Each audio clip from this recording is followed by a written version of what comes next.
विहान का गुस्सा उसकी आंखों में साफ साफ दिख रहा था। अबे ओ, रुक, जाता कहाँ है? अनिका ने विहान को रोकने या फिर शांत करने की कोई कोशिश नहीं की। शायद वो भी इस तमाशे को एंजॉय करना चाहती थी। नक्श ने पहले तो अनिका के सामने विहान का भांडा फोड़ा और उसे पूरी तरह से एम्बैरस किया। उसके बाद नक्श ने अपनी ही बीवी को सलाह भी दे डाली, जो पिछले 2.5 सालों में उसने पहले कभी नहीं दी थी। लेकिन अनिका की खरी खोटी सुनने के बाद अब नक्श कोई बात नहीं करना चाहता था। नक्श का ये एटीट्यूड विहान से बर्दाश्त नहीं हुआ और उसने अपनी चाल बढ़ाते हुए नक्श का पीछा किया। अबे भाग कर रहा है, बहरा है क्या? कब से आवाज दे रहा हूँ, सुनाई नहीं दे रहा है तुझे? नक्श ने उसकी बात का कोई जवाब नहीं दिया। अबे तू है कौन? तेरी औकात क्या है? तूने मेरे सामने मेरे गिफ्ट का मजाक उड़ाया। मैं दावे के साथ कह सकता हूँ तू मार्केट में जाके खुद को बेच भी देगा ना, तब भी वो नकली हार नहीं ला पाएगा। बड़ा है, बात करता है। तुझे ना तुम्हारी मार्केट वैल्यू पता होनी चाहिए। 0 डब्बा। बोल। जब कोई आपकी खामोशी का फायदा उठाने लगे तो बोलना जरूरी हो जाता है। पहली बात, जो लड़की तुम्हारे सामने खड़ी है ना, वो मेरी बीवी है, तो बेहतर यही होगा कि तुम उसे दूर रहो। दूसरी बात, तुम्हारा दिया हुआ हीरे का नकली हार की कोई जरूरत नहीं है कि मैं खुद इसे लाके दे सकूं। तो अपना ये ढोंगी दिखावा बंद करो। तीसरी बात,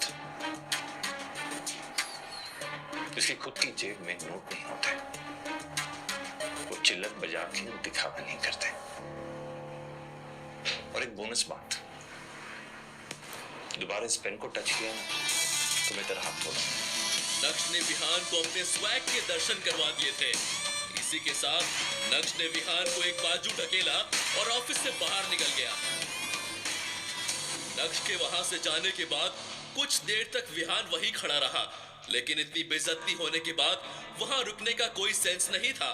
तमाशा खत्म होने के बाद अनिका भी ऑफिस के अंदर चली गई। क्या देख रहे हो तुम लोग? Get back to work. ये अंजी कॉर्पोरेशन का ऑफिस था, जिसकी चेयरपर्सन अनिका थी। अपने कैबिन में जाने के बाद अनिका गुस्से से आग बबूला हो रही थी। पिछले कुछ महीनों से अनिका की कंपनी के हालात ठीक नहीं थे। वो मुश्किल से उसे संभालने की कोशिश कर रही थी। क्या करे उसे ये समझ नहीं आ रहा था।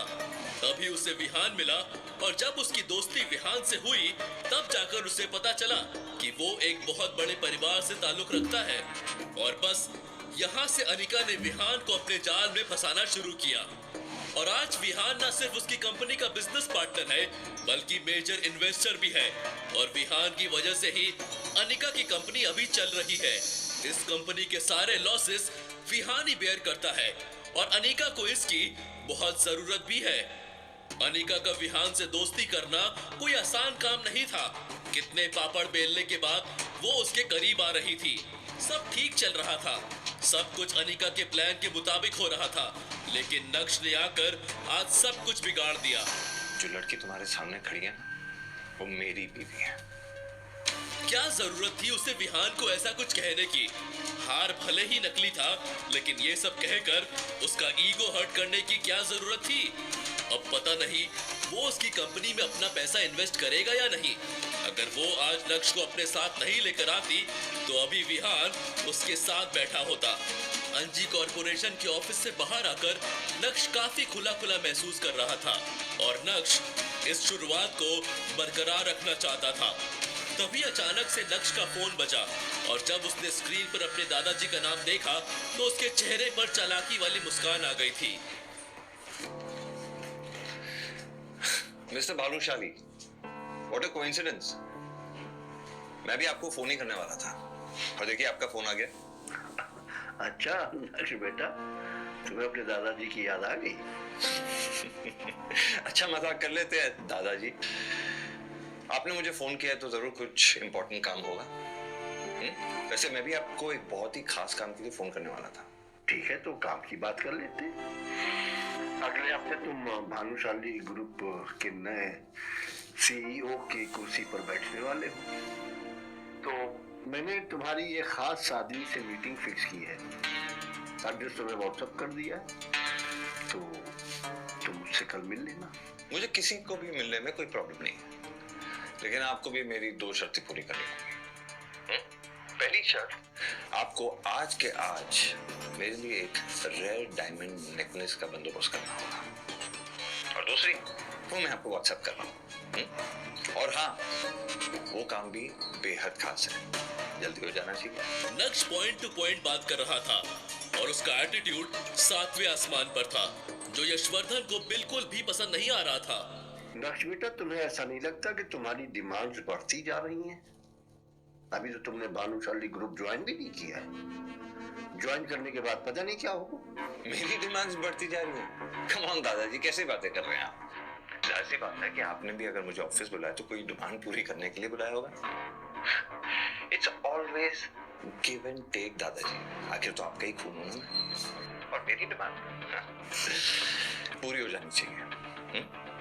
ये काम बेहद खास है, व्हाट्सएप कर रहा हूँ, जस्ट गेट इट डन।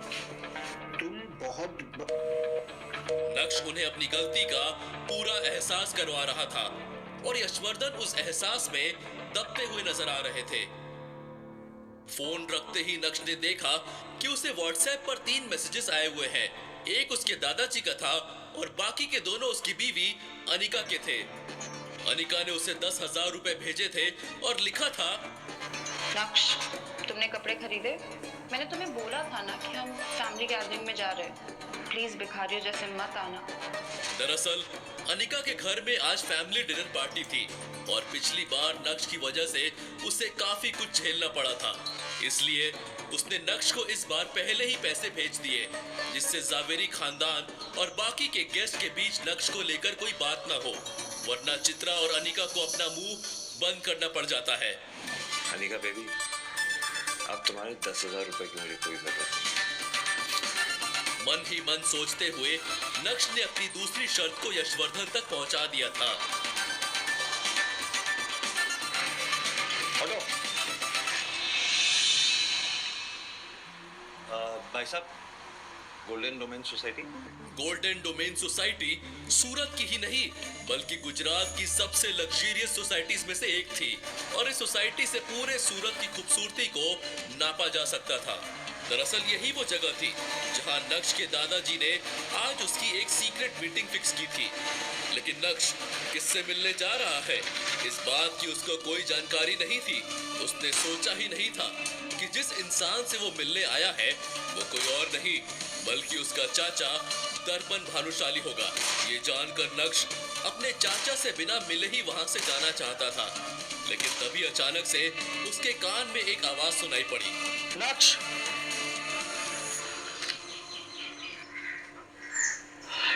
पिछली बार 2.5 साल पहले लगभग मिला था तुमसे, एंड आई मस्ट से पहले से काफी अच्छे और कॉन्फिडेंट लग रहे हो। अब क्योंकि दर्पण भानुशाली ने नक्श से बात करना शुरू कर दिया था, इसलिए नक्श किसी का डिसरिस्पेक्ट नहीं करना चाहता था। हालांकि नक्श ज्यादा बात नहीं करना चाहता था और अपने चाचा की शक्ल तो बिल्कुल भी नहीं देखना चाहता था।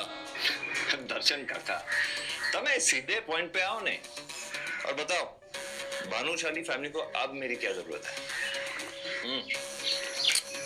हाँ, अगर आपको लग रहा है कि आपकी बातों में आकर मैं भानुशाली ग्रुप ऑफ इंडस्ट्रीज के बारे में भूल जाऊंगा या उसका नया सीईओ बनने से मना कर दूंगा, ये आपकी सबसे बड़ी गलतफहमी होगी। कोई डाउट मत रखना।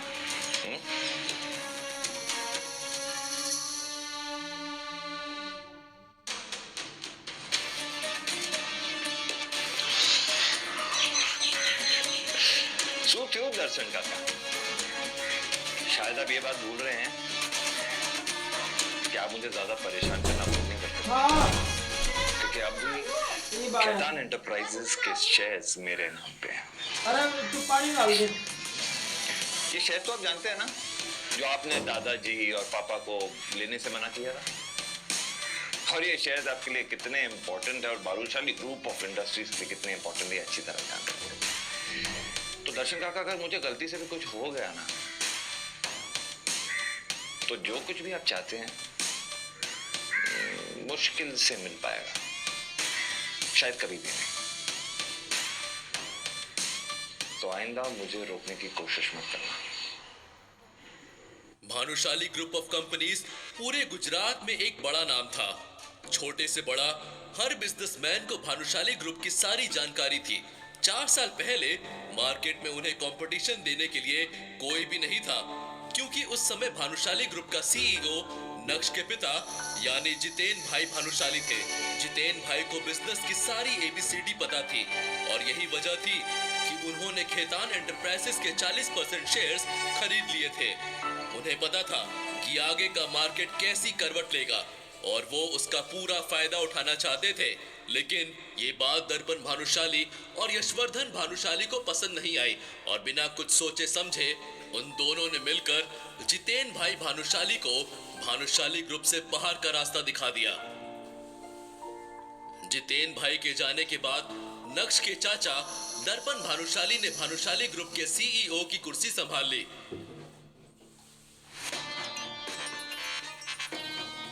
लेकिन वो अपनी कंपनी को संभाल पाने में पूरी तरह से फेल हो गए।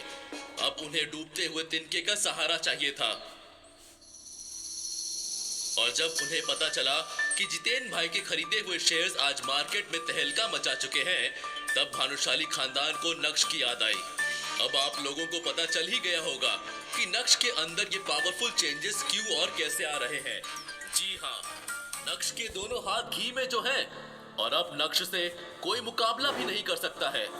नक्श की बात सुनकर उसके चाचा दर्पण एकदम शॉक्ड रह गए थे। उन्होंने सोचा नहीं था कि नक्श को खेतान एंटरप्राइजेस के बारे में सब कुछ पता होगा। वो नक्श को कच्चा नींबू समझ रहे थे और नक्श निकला पका हुआ बादाम। अब उनके पास नक्श से उलझने के लिए कोई वजह नहीं थी। गोल्डन डोमेन सोसाइटी से बाहर आने के बाद जब नक्श ने अपना फोन चेक किया तो उसके व्हाट्सएप पर उसके एक दोस्त का मैसेज था। अबे तू कहाँ रह गया है? आ रहा है ना, लेट मत कर। आखिर नक्श कहाँ जाने वाला था? नक्श के किस दोस्त की एंट्री होने वाली है? क्या नक्श आज जावेरी खानदान का फैमिली डिनर अटेंड नहीं करेगा?